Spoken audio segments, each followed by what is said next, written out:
good evening or afternoon in that sense. I think it's very smart of Clicko to save the best for last. So I'm fortunate to do the presentation at this time, and I hope this will be interesting. And any questions, anything, please interrupt me. We have a fairly unknown company, but with a very big platform and services. So I'll be walking through a little bit what we see in the market regarding customers asking us concerns and information that they have, or challenges that they have to resolve. And basically we use that platform and how we can address it. And we see a change in the market as well, where you're trying to reduce number of vendors. We have many different vendors supplying many different solutions, and we'll find that within a customer there's many different sort of dependency that we try to address and see how we can solve it quicker and make it more dynamic. So I'll be going through a couple of slides, some information about what we see, and then just an overview of what we do at Cloudflare, because as Cloudflare has a big portfolio, people or customers tend to know one or two parts of it. If I ask the question, has anybody used Cloudflare here? Please raise a hand. Nobody's tried it, okay. We asked the question because knowing if you've used one or the other thing. I can say at least 20% of you have used it without knowing it. Because if you've been using the internet, about 20% of all traffic on the internet passes through the Cloudflare network every day. So great volumes of traffic pass through. We use this information, or we help that sort of accelerate and protect it. But we use it to protect our customers. So any information that's passing over the internet, if we identify any form of DDoS attacks, mitigation, ransomware attacks, anything like that, that knowledge is shared amongst the customer base. So we can populate firewalls rules or WAF rules and so on. So it's key for our customers that we see large volume of traffic. It also benefits us to do mitigation or protect against DDoS closer to the origin of the attack rather than near the customer. So we can reduce that threat.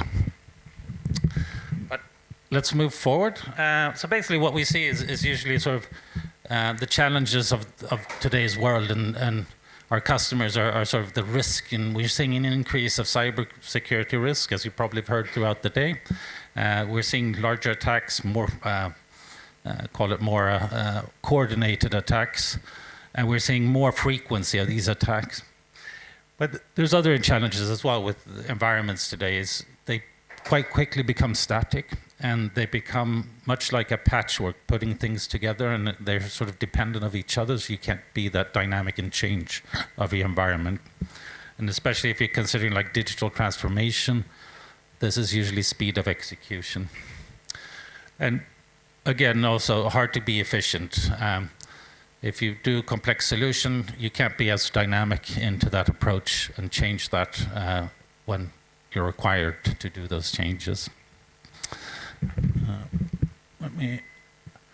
Also within, so some people that might know Cloudflare, they tend to position us because we offer services to enterprise large corporates, but also a number of free service and low-end services. So we address the market both on the home engineer doing his home projects, to the small business, the one-man business, mid-sized business, and then the full enterprise. So we've got big corporates, over 100,000 users running on the platform with different services.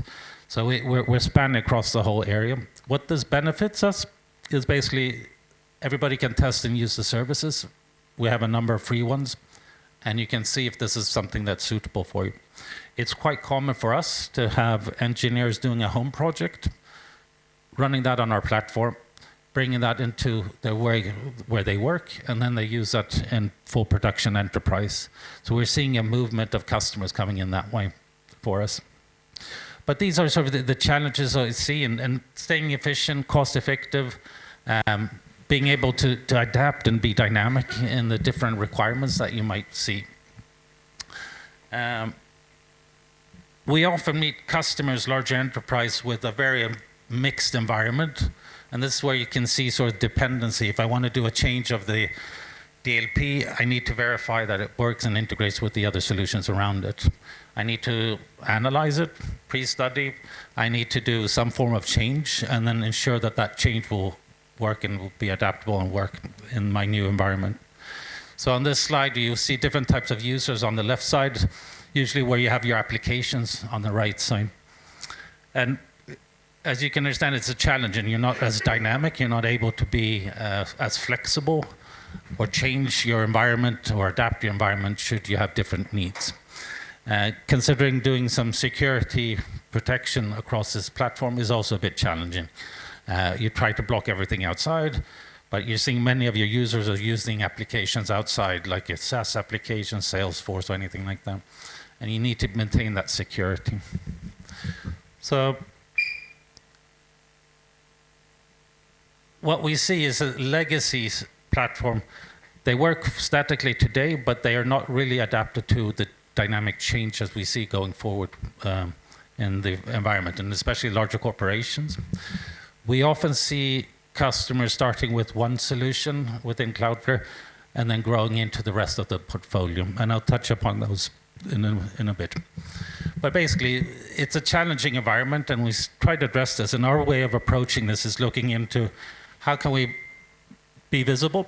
How can we sort of avoid being siloed in technology? So using one team only doing these products, another team doing these products, and not really integrate or interface, which we find is quite common in larger corporations. They're separate teams doing different functions. On a bigger security space, you want to have an overview, and you want to be able to control it across those different silos. So these are different challenges. And then add on to the factor that your requirements today might double tomorrow or change for tomorrow, and how do you grow them and adapt to that quick environment? So the way we approach it from Cloudflare, just an additional comment, is so we see that most of the, if you call it digital transformation projects, at least half of them are slower than expected. So C-level budgets, targets, and so on, they will set this level. This is a study from Gartner. And the intentions are there to do a transformation and change, but the time and the delays are usually impacting those projects, and that leads to costs for those projects. But coming back to Cloudflare, what we look in, what we do basically, is we developed a platform. We call it the connectivity cloud. So basically connecting any device, any application, any user, any infrastructure to a network or to this platform where you can run security, you can get full control, and you can manage that platform. It gives you the option of using, again, just the one service if you want to do, or if you want to adapt or grow into different things.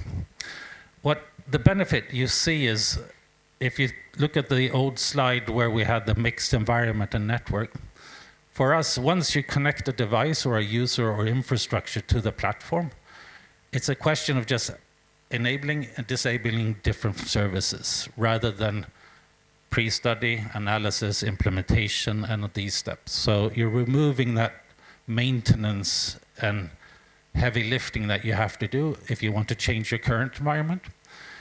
This is all in a single software stack. So for us, it's activating or deactivating these services. And we do this very quickly for customers. So if you think of a CEO wants to change his target or wants to speed up delivery, this is more a flick of a switch rather than doing the full study and pre-study and that change. We have with this platform as well sort of integrated with a number of big vendors, suppliers. Of course, we don't do everything at Cloudflare, but we do a lot. But basically, the approach is to connect, protect, and build the platform. And also, I'll touch upon it, but within this platform, you have a selection of different products that is running as services, but you also have the ability to develop on the platform. So you can develop your own services on top of it. Many of the functions of products that we have been developed on our development platform. What this gives you is not only sort of the selection of products that you have, but you can adapt to your unique requirements or changes. So we see customers migrating from other vendors in with very unique solutions. and they can adapt the platform for those needs. So it gives you this flexibility and not the rigid approach into the one solution fits your customer rather than the customer adapts to something. Also to mention, so I'll touch upon it as well, is the size of this network. As I mentioned, 20% of the internet passes through our network every day, so it's big volumes. We built this network globally, and we've set sort of certain metrics. So for anybody within the internet population, users, it should be less than 50 milliseconds to reach this platform. So the scale of this network is very large. And that gives you sort of the speed and execution, because some concerns, if you're more on an on-prem environment today, that latency impact if you go out on the internet, how would that impact my services? Basically, building a network of that scale and being locally present, we offer the same services as you would be with any hyperscaler if you're in the same country as them. So the speed of execution, low latency, is a key factor into it. Just a sense of products, I won't go into too many details, but we do more or less 4 categories that we sort of look into. We do anything around the web traffic or applications, so we protect those. This is what we call reverse proxy setup. It's a change in your DNS and route traffic to us, and you're off, and you can use all our services. You've got protection, security, the WAF built in. It's using the full sort of traffic threats that we see among any customers and activates those rules within the WAF. But it also does full-scale load balancing and other services in those. The other area that we protect is the users, and that is a full zero trust implementation with different levels of add-ons, depending on what that could be of interest. Protecting those users independent if they're on network or roaming or connecting with mobile device or laptops or anything. So the full zero trust security framework. And then infrastructure protection is the firewalls and those services. But again, there's a development platform and components, and you can do adaptations and build those on top of that platform. So you see there's a big range of products, and maybe just the one product is what you're looking for today. But having the possibility to activate anything else is quite quick and gives you that speed of execution. The network, again, here's some numbers just to give you a sense. So it's built mainly for being able to take large volumes of traffic. So we can absorb DDoS attacks of about 280 terabits per second, which is enormous. We've seen the largest attacks to date has been around 2 terabits. And basically what we can do is we can absorb that traffic across the whole network, so it acts like one big switch, if I can say it that way. The network itself is interconnected to most network owners or any internet exchange, large telcos, or anything like that. And the reason being, try to optimize that route, the quickest possibility, or between 2 points will always give the best performance. So we let any vendor or anybody that wants can connect directly into our network and you get access fully to the services. So we provide you a port and you plug it in and you're off. But it's a big network, it's at scale. But again, we use this, and it's beneficial for even domestic traffic, not only for performance in domestic, but getting the full security threat intelligence aspect into that strengthens the security on your network or information or anything data that you want to connect. The network itself is built-in load balancing, so traffic is always loaded, but we can restrict and keep it within GDPR compliance or different regulations or compliance rules with that. So we have a number of tools for that ability. What it does, it provides you one interface to a number of services that you might see in the market today. So this is key dynamic, so you can create solutions and run. We see, as we're using the single dashboard, we see customers moving into this platform approach. They're lowering the number of people working and operating the full network and infrastructure. And that's protecting their users, the infrastructure, servers, data centers, what they may have. But also balancing in if they have development teams that need to develop services on top of that. What we do a little bit different from traditional hyperscalers, if you say AWS or Azure or GCP, where in those scenarios, you select a region and you run your store and compute on that region. Cloudflare has a different approach. We say, okay, if you run it one place in Cloudflare, you're running it globally. So we just have the one region, global. So if you're running any applications or connecting and so on, you can perceive it to be one region, one network. And then obviously we limit for compliance purposes, for GDPR rules and regulations. But you can also, if you not want to use that, like the dashboard, and you need to do something in scale, you can run different automation techniques or technologies like Terraforms and other things, and you can scale that as well. So it's sort of, if you spin back to the different types of customers we have anything that sort of suits a single user to something that is large corporation. So you have the full span of services, and you pick and choose what you need. You don't go in and say, okay, I have to buy this big package, and I only need a portion of it. So this is the approach and technology that we use. Benefits, I'll touch upon those. We see just speed of execution. Digital transformation and acceleration of those are quite quick. We're seeing cost saving, not only time-wise, but also number of resources. Usually we get quite positive feedback on the response times. So using the platform and how quick those are. Other benefit is sort of, as I mentioned, composable. So you can, if you think of the traditional network with a lot of dependency, here you pick and choose what you need and connect them as you need it. I think this is probably the best event. Everybody's coming to listen. And one benefit is, this is an example what a customer sent over to us. The mix of vendors and trying to sort of manage your corporate network and different functions and facilities that you're using. This is an example what a customer replaced as they moved over to the Cloudflare platform and used all the services that we offered them. The total cost of ownership went down just below 50%. So they saw that benefit. And basically the model is that the more things you add into the same environment, the lower the total cost of those. So that's sort of the approach. The way we are able to keep pricing and be good at pricing competitive is basically using a standard solution across the whole network. So we're scaling with the same configuration with standard commodity equipment. And our strength, our superpower is that software stack that we're running on top of this global infrastructure. But there's a lot of different benefits. You might be asking yourself, are we ready for moving into the cloud? Do we need a cloud service and so on?